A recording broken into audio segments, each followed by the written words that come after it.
നമ്മൾ നേരെ വയനാട്ടിലേക്ക് പോയാൽ കൽപ്പറ്റയിലെ LDF സ്ഥാനാർത്ഥി PK അനിൽകുമാർ ഇപ്പോൾ വെറ്റിനറി കോളേജ് അവിടെ ഫാം സന്ദർശിക്കുകയാണ്. അവിടെ ഞങ്ങളുടെ പ്രതിനിധി PV ജോഷിലയുണ്ട്. തെരഞ്ഞെടുപ്പ് പ്രചാരണത്തിനിടെ സ്ഥാനാർത്ഥിയെ അവിടെ ജോഷില കാണുകയുണ്ടായി. Joshila, good morning.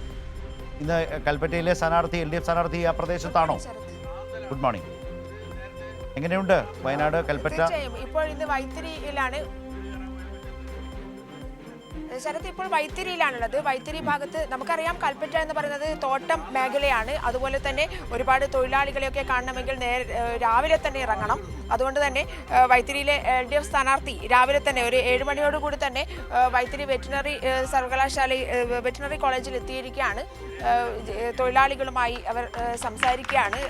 അവർക്ക് തൊഴിലാളികൾ നൽകുന്ന സ്വീകരണമാണ് നമ്മളിപ്പോൾ കണ്ടുകൊണ്ടിരിക്കുന്നത്. തോട്ടം മേഖലയിലെ അടക്കമുള്ള തൊഴിലാളികളെ രാവിലെ തന്നെ കാണും. സഖാവ്, എവിടെ എത്തി നിങ്ങളുടെ പ്രചരണമൊക്കെ? എങ്ങനെയുണ്ട്? തോട്ടം മേഖലയാണ്, തോട്ടം മേഖല നല്ല ബന്ധമുള്ള ആളാണ്. ഇപ്പോൾ ഒരു റൗണ്ട് കഴിഞ്ഞു. ഇന്ന് ശരിക്കും പറഞ്ഞാൽ രണ്ടാമത്തെ റൗണ്ട് തുടങ്ങുകയാണ്. നാളെ സ്ഥാനാർത്ഥി പര്യടനം സ്റ്റാർട്ട് ചെയ്യുകയാണ്.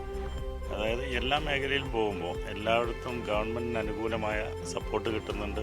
അത് വലിയ പ്രതീക്ഷയാണ് നൽകുന്നത്. ഇപ്പോൾ ഏറ്റവും സന്തോഷം എന്ന് പറഞ്ഞാൽ, ഞാൻ മത്സരിക്കുന്ന സമയത്ത് കോൺഗ്രസ് ക്യാമ്പുകൾക്ക് 50,000 1 ലക്ഷത്തിനായിരുന്നു ഭൂരിപക്ഷം പറഞ്ഞിരുന്നത്. ഇന്നലെ KC വേണുഗോപാൽ അത് 25,000 പറഞ്ഞു. അപ്പോൾ അതിൻ്റെ പ്രതീക്ഷ കൂടുകയാണ്. കാരണം 50-ന്ന് 25 എത്തിയല്ലോ. അപ്പോൾ അതുകൊണ്ട് വലിയ പ്രതീക്ഷ നൽകുന്നതാണ്. അവരുടെ പ്രതീക്ഷ 25 ആകുമ്പോൾ 12 കിട്ടേണ്ടതുള്ളൂ.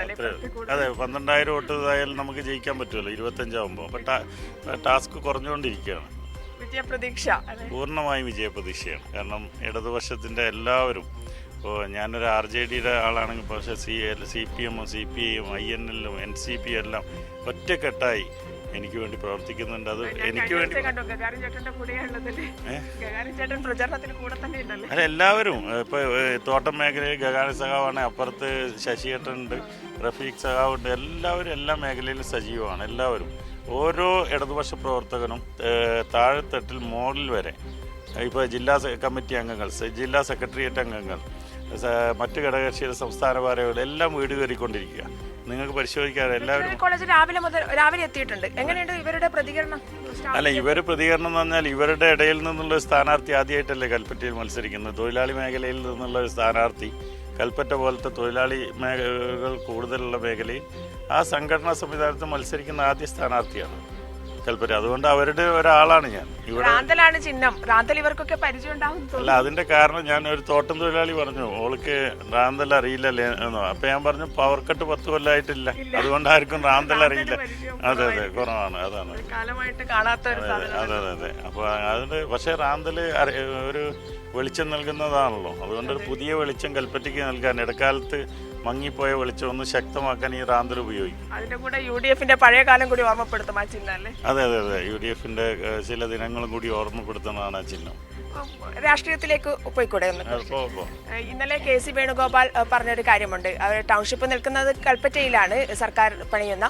അപ്പോൾ KC വേണുഗോപാലിനോട് കോൺഗ്രസിന്റെ വീടുകളെ കുറിച്ച് ചോദിച്ചപ്പോൾ പറഞ്ഞത്, UDF അധികാരത്തിലെത്തിയാൽ അവരുടെ ആദ്യ പരിപാടി, സർക്കാർ പരിപാടി എന്ന് പറയുന്നത് കോൺഗ്രസിന്റെ വീടുകൾ നിർമ്മിച്ച് അതിന്റെ ഉദ്ഘാടനം നിർവഹിക്കലായിരിക്കുന്നു. അതിലെന്തെങ്കിലും ഒരു പന്തികേട് തോന്നിയിട്ടുണ്ട്? ഞാൻ അതിന്റെ തുടക്കം മുതൽ പറയുന്നുണ്ട്, കൽപ്പറ്റ MLA ടൗൺഷിപ്പിൻ്റെ പിതൃത്വമായിരുന്നു ഏറ്റെടുക്കേണ്ടത് ആദ്യം മുതലേ. കാരണം ഒരു കോൺസ്റ്റിറ്റ്യുവൻസിയിലെ ഒരു വർക്ക് വന്നാൽ ആ MLA ആണ് അത് ചെയ്യേണ്ട ആൾ.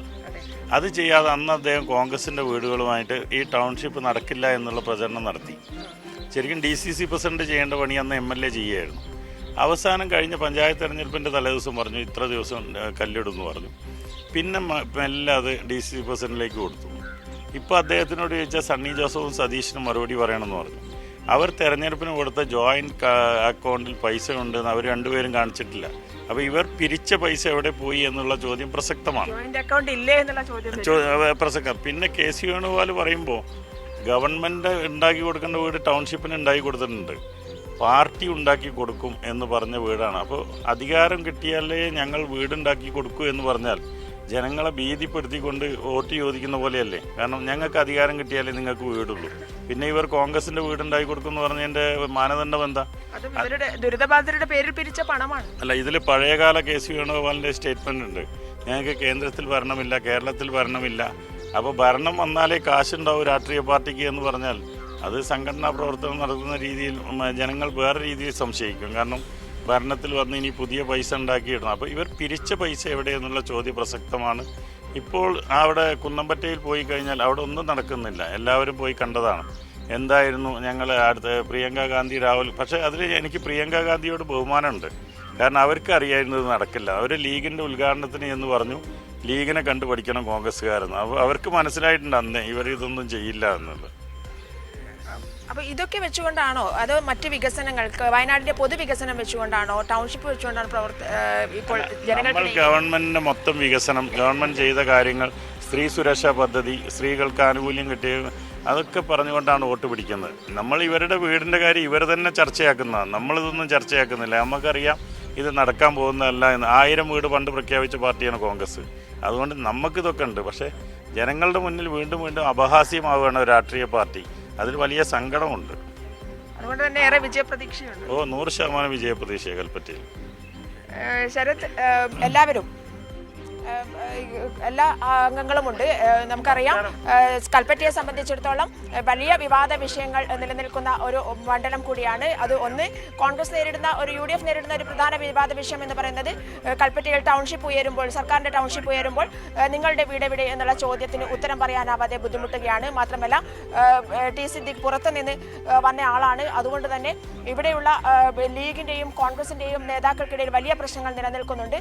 അത്തരത്തിലുള്ള പ്രശ്നങ്ങളൊക്കെ തന്നെ UDF നേരിടുമ്പോഴും തങ്ങളുടെ വീട് UDF അധികാരത്തിൽ വന്നാൽ നിർമ്മിക്കും, കോൺഗ്രസിന്റെ കുന്നമ്പറ്റയിലെ വീട് UDF അധികാരത്തിൽ വന്നാൽ നിർമ്മിക്കും എന്നുള്ള KC വേണുഗോപാലിന്റെ ഇന്നലത്തെ പരാമർശവും ചർച്ചയായിക്കൊണ്ടിരിക്കുകയാണ്.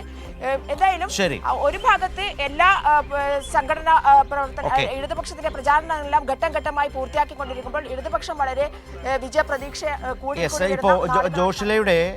ജോഷില ഇപ്പോൾ കൽപ്പറ്റയിൽ വെച്ച് LDF സ്ഥാനാർത്ഥിയുമായി സംസാരിച്ചതിന്റെ വലിയൊരു മാനം, രാഷ്ട്രീയ മാനം, സാമൂഹികമായ മാനം എന്താണെന്ന് വെച്ചാൽ അവിടുത്തെ ദുരന്തബാധിതർക്കായി പിരിച്ച പണം എവിടെ, കോൺഗ്രസ് പിരിച്ച പണം എവിടെ, യൂത്ത് കോൺഗ്രസ് പിരിച്ച പണം എവിടെ എന്ന പ്രധാന ചോദ്യം.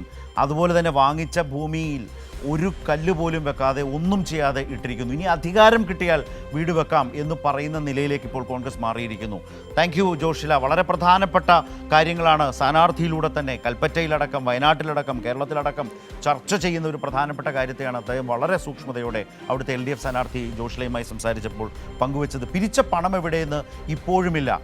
KPC പ്രസിഡന്റേയും പ്രതിപക്ഷ നേതാവിൻ്റെ സംയുക്ത അക്കൗണ്ടിലാണ് ഈ പണം എന്ന ഒരു വാദഗതി ഒരു ഘട്ടത്തിൽ മുന്നോട്ട് വെക്കുന്നു. പക്ഷേ ഇരുവരുടെയും തെരഞ്ഞെടുപ്പ് കമ്മീഷൻ കൊടുത്ത അഫിഡവിറ്റിൽ അവരുടെ ആസ്തി ബാധ്യതകളിലും ബാങ്ക് അക്കൗണ്ട് സ്റ്റേറ്റ്മെൻറ്റിലും ഒന്നിലും ഈ പണം കാണാനില്ല.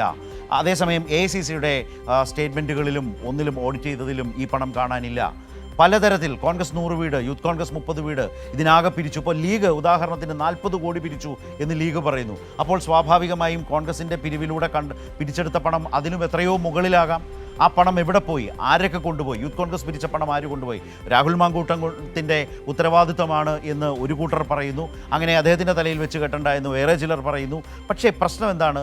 ഉത്തരവാദിത്വത്തോടെ സർക്കാർ ഇവിടെ അവർക്ക് ഏറ്റവും മികവാർന്ന ടൗൺഷിപ്പ് വെച്ചു കൊടുക്കുമ്പോൾ, അത് കൈമാറി കഴിയുമ്പോൾ, ബാക്കിയുള്ളവയുടെ പണി അതിൻ്റെ അന്തിമഘട്ടത്തിൽ നിൽക്കുമ്പോൾ കോൺഗ്രസ് ഇങ്ങനെ പിരിച്ച പണത്തിൻ്റെ കണക്ക് പോലും എത്ര എന്ന് പോലും പറയാതെ വലിയ തട്ടിപ്പ് അവിടെ നടത്തിയിരിക്കുന്നു എന്ന വളരെ പ്രധാനപ്പെട്ട വിഷയം ഈ തെരഞ്ഞെടുപ്പിൽ ഉയരുന്നു എന്നത് ഏറ്റവും പ്രധാനപ്പെട്ട കാര്യം തന്നെയാണ്.